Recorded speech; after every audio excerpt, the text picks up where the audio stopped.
ఇప్పుడు ఆనియన్స్ కరివేపాకు వేసుకోవాలి. అయితే పోపు దినుసులు వేసుకోవాలి.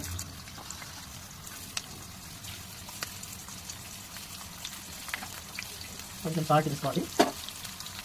ఆనియన్స్ కొంచెం మగ్గాలంటే కొంచెం సాల్ట్ వేసుకోవాలి. అలాగే పసుపు వేసుకోవాలి.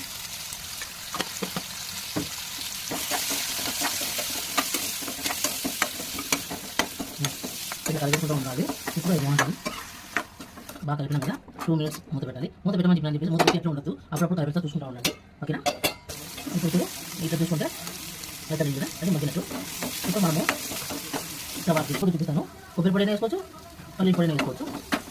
అన్నంలోకి చపాతీలోకి చాలా బాగుంటుంది. నేను చేసే వంటకాలన్నీ రాయలసీమ స్టైల్.